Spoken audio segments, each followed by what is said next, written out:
Salli wa sallim ya salam ala nabi khairil anam wal ali wa sahbihi. Bismillahirrahmanirrahim. Nah, para muhibbin rahimakumullah. Pakam min zakirin la yatma'in. Berapa banyak orang yang berzikir kepada Allah tapi tidak menerima, tidak merasakan ketenangan. Banyak orang yang berzikir tetapi zikirnya itu tidak mendatangkan ketentraman hati. Padahal Al-Quran menyatakan bahwa zikir itu menenteramkan hati. Tapi kenapa kita berzikir hati kada tentram? Nah, fakam min zakirin la yatma'in. Berapa banyak orang yang berzikir tapi kada bisa tentram. Mestinya sesulit apapun yang kita hadapi, kalau sudah hati kita berzikir, tentram. Semarah apapun kita terhadap seseorang, kalau sudah kita berzikir, mestinya tentram. Nah, kenapa kada tentram? Zikir sudah ribuan sehari, tapi kada membawa ketentraman. Bantuan Allah itu tidak datang. Madad ilahi tidak datang. Wa kam min zakirin la yusyahid. Berapa banyak orang yang berzikir tapi tidak bisa musyahadah. Ini sudah hari-hari berzikir la ilaha illallah, dalam hatinya tiada yang berbuat kecuali Allah. La ilaha illallah, tidak ada yang berbuat kecuali Allah. Tapi pada kenyataannya melihat kejadian-kejadian lupa kepada Allah. Melihat sesuatu lupa kepada Allah. Tapi bila waktu berzikir la ilaha illallah, tiada yang berbuat kecuali Allah, tidak ada ciptaan kecuali ciptaan Allah. Nah, sudah melihat kenyataannya lupa kepada Allah. Fala illata lidzalik, maka tidak ada sebab yang demikian illa li'adami safai qalbi, karena tiada bersihnya hati minal awsafiz zamimah, daripada sifat yang tercela, wa adam ittisafi qalbihi, dan karena tiada bersifat hatinya bisifatil hamidah, dengan sifat-sifat yang terpuji. Itu sebabnya. Sekalinya itu sebabnya kenapa zikir itu kadang membawa ketentraman. Ternyata hati orang yang berzikir itu masih dipenuhi dengan sifat yang tercela. Nah, kenapa zikir yang dibaca sehari ribuan kali, tapi begitu keluar rumah sudah lupa kepada Allah? Ternyata hati orang berzikir itu masih dipenuhi dengan sifat-sifat yang tercela. Nah, sebagaimana halnya ketentraman waktu berzikir, bisa musyahadah waktu melihat sesuatu, khusyuk dalam salat itu termasuk madad ilahi. Khusyuk dalam sembahyang. Sembahyang bisa khusyuk. Nah, itu madad ilahi. Bagaimanapun kita belajar tentang pelajaran khusyuk dalam sembahyang, pelajari cara-cara khusyuk dalam sembahyang, tapi sembahyang enggak kada khusyuk. Padahal kalau memandirnya sudah ahli benar tuh. Memandirnya sudah ahli luar biasa. Cara khusyuk sembahyang ke ini, ke ini, ke ini, ke itu, ke itu, ke itu. Sembahyang enggak kada khusyuk. Karena khusyuk ini adalah madadun ilahi, ini pemberian Allah yang Allah berikan kepada orang yang siap untuk itu, yaitu orang yang hatinya bersih dari sifat yang tercela. Nah, para muhibbin rahimakumullah, seapa kita dapat khusyuk dalam sembahyang, nah seitulah kemampuan hati kita untuk menerima pemberian Allah itu. Masing-masing orang ini kada sama khusyuknya. Ada yang khusyuk sembahyang itu mungkin 1/10 dari 4 rakaat. Ada yang khusyuknya cuma sekian persen. Ada yang khusyuknya cuma 1%. Nah ini khusyuk ini pemberian Allah. Allah berikan kepada orang yang siap menerimanya itu. Siapa yang siap itu? Orang-orang yang hatinya bersih daripada sifat-sifat yang tercela itu. Nah, para muhibbin rahimakumullah. Wasifatul mazmumah al-mani'atu liwurudil amdad. Bermula sifat-sifat yang tercela yang mencegah datangnya bantuan Allah tadi. Kal kibri, seperti sifat sombong. Nah, sifat sombong. Bagaimana sombong itu? Seperti merasa bahwa dirinya itu lebih takwa dari orang lain. Dirinya itu lebih mulia dari orang lain. Dirinya itu lebih bersih dari orang lain. Nah, bila ada hati kita perasaan seperti itu, maka itu namanya kibir. Dan ini mencegah datangnya bantuan Allah tadi kepada hati kita. Jadi jangan sekali-kali kita merasa bahwa diri kita ini lebih baik, lebih mulia dari siapapun, walaupun dari orang kafir. Walaupun dari orang kafir. Jangan merasa bahwa diri kita ini lebih baik, lebih mulia di sisi Allah. Kenapa sebabnya? Karena akhir kita hanya Allah yang tahu. Akhir si kafir tadi Allah yang tahu.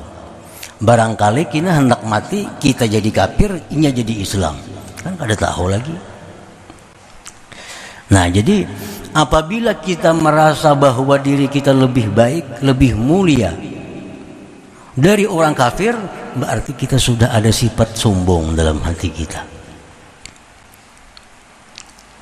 Apalagi terhadap orang muslim lainnya. Ada orang suka berjudi, wah kita anggap diri kita lebih baik dari mereka. Ada orang yang suka berzina, sudah kita anggap itu orang kotor, diri kita lebih mulia daripadanya. Ada melihat orang ahli maksiat, hati kita sudah bicara bahwa kita lebih mulia daripadanya. Dan ini biasa penyakit ini datang kepada talabatul ilm, datang kepada para penuntut ilmu agama, kepada orang ahli ibadah. Orang ahli ibadah, orang penuntut ilmu itu biasanya dihinggapi sifat ini, merasa bahwa dirinya lah yang bersih, orang lain itu kotor. Nah, padahal itu sifat yang mencegah dia menerima bantuan madad dari Allah Subhanahu wa ta'ala. Jadi jangan ada lagi dalam diri kita bahwa kita ini lebih mulia dari orang lain. Jangan ada lagi dalam diri kita merasa bahwa kita ini lebih takwa dari orang lain. Karena ketakwaan itu hanya Allah yang tahu. Al-Quran mengatakan wallahu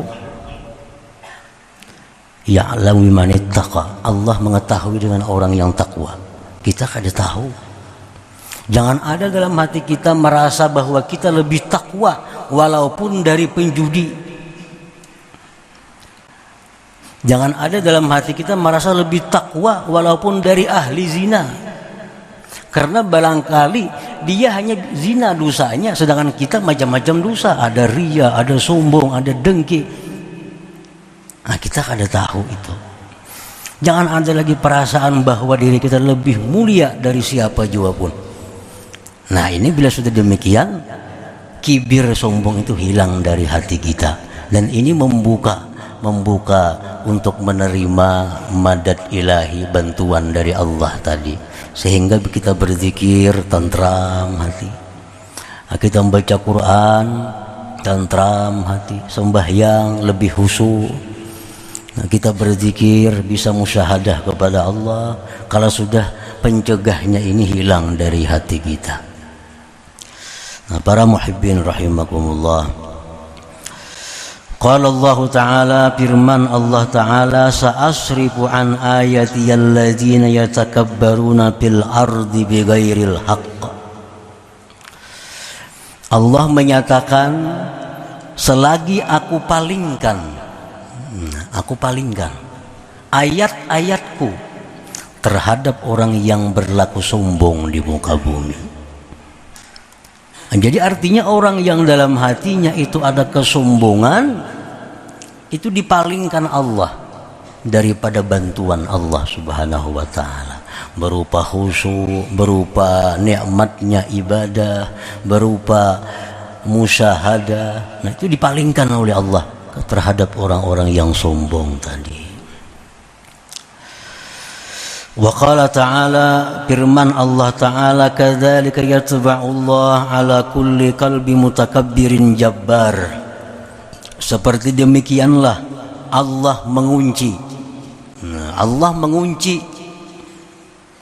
mematri atas hati, atas tiap-tiap hati orang yang sombong. Orang yang sombong itu dikunci Allah hatinya, sehingga kada akan bisa menerima bantuan. Ilmu bertambah, manfaatnya tetap kada dapat. Orang yang sombong, rajin nuntut ilmu, wawasan ilmunya bertambah. Dulunya kada tahu ini haram, tahu sekarang haram. Ini boleh. Ilmunya bertambah, tapi manfaat ilmu kada didapatnya, karena hatinya dikunci oleh Allah Subhanahu wa ta'ala. Nah, tadi kadzalika yatba'ullah ala kulli qalbi mutakabbirin jabbar. Wa qala ta'ala, dan firman Allah, innahu la yuhibbul mustakbirin. Allah tidak cinta kepada orang yang sombong itu. Kalau Tuhan kada cinta, jelas Tuhan kada akan memberi bantuan anugerah tadi. Nah, para muhibbin rahimakumullah, jadi satu contoh sifat yang tercela yang mencegah datangnya bantuan Allah kepada kita adalah kesombongan. Nah, jadi kenapa kita berzikir kada tentram, kenapa kita sembahyang kada bisa khusyuk, padahal berapa kali sudah ikut pelatihan salat khusyuk, kada mau khusyuk, bertambah kada khusyuk. Berapa banyak punya buku-buku tentang salat khusyuk, kada mau khusyuk. Karena khusyuk ini bukan perkara ilmu, khusyuk ini perkara madadun ilahi. Ini bantuan Allah kepada hamba, tergantung kesiapan kita menerima itu. Nah, jadi pertama, kesombongan itu.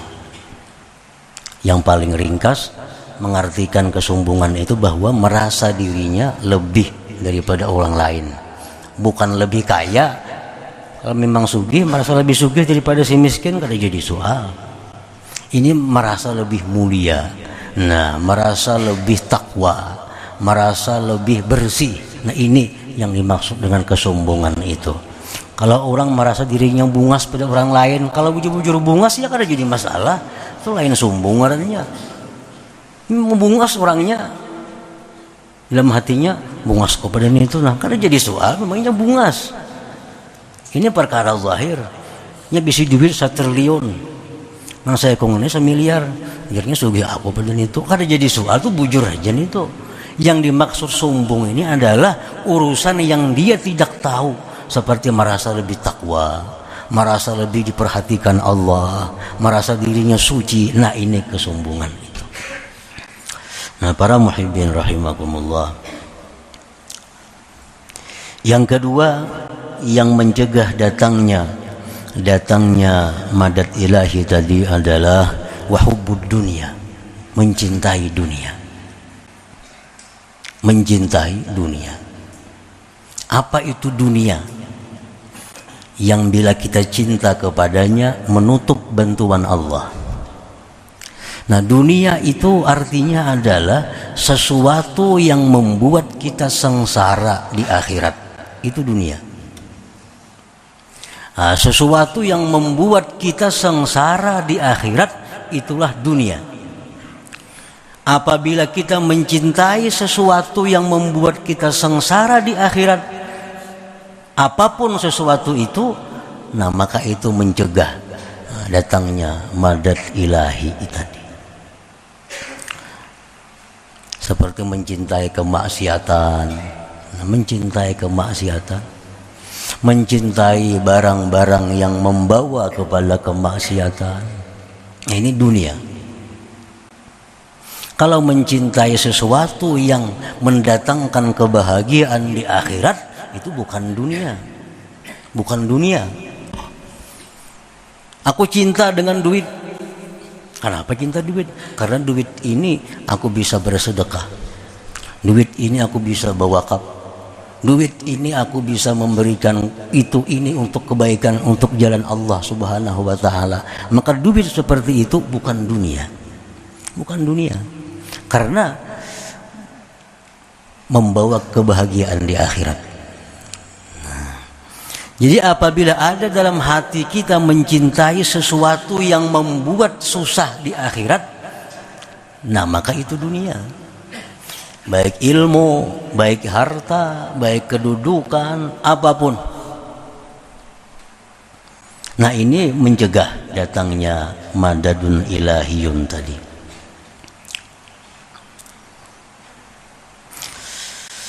Rasulullah sallallahu alaihi wasallam bersabda, ad-dunya mal'unah. Ujar Nabi, dunia itu dilaknat. Artinya sesuatu yang membawa kesengsaraan di akhirat itu dilaknat Allah. Sesuatu yang membawa kepada kesusahan di akhirat itu dilaknat Allah. Bila kita mencintai sesuatu yang dilaknat oleh Allah, nah logikanya kan jelas. Kita mencintai sesuatu yang dilaknat oleh Allah, jelas Allah akan marah kepada kita. Kalau Allah marah, tentu bantuan akan berhenti. Yang dulunya khusyuk bisa hilang khusyuknya. Yang dulu ada kenikmatan dalam baca Quran bisa hilang kenikmatannya. Yang dulunya senang, lezat waktu sujud, sekarang bisa hilang lezatnya. Karena kita mencintai sesuatu yang dilaknat oleh Allah Subhanahu wa ta'ala. Nah, para muhibbin rahimakumullah, di antaranya lagi sifat-sifat yang mencegah datangnya bantuan itu adalah al-hikdu, dendam. Nah, menyimpan kemarahan kepada seseorang. Ini lawannya maaf. Menyimpan kemarahan kepada seseorang, dendam. Kenapa sifat dendam ini mencegah datangnya bantuan Allah tadi? Rasulullah menyatakan al-mu'min laisa bihaqud. Ujar Nabi, orang beriman itu kada mau dendam. Orang beriman itu kada pendendam. Nah kalau inya dendam berarti kada beriman. Orang kada beriman maulah dapat khusyuk sembahyang, maulah dapat lezat ibadah, maulah dapat musyahadah menyaksikan Allah, kada akan bisa.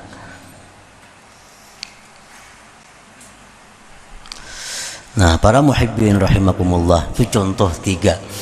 Masih banyak lagi sifat-sifat yang lain yang kita pelajari yang mencegah. Cuma ini yang pokok, yang utama, bahwa kesombongan, mencintai sesuatu yang menyusahkan kita di akhirat, dendam kepada orang, itu mencegah datangnya madad ilahi kepada kita.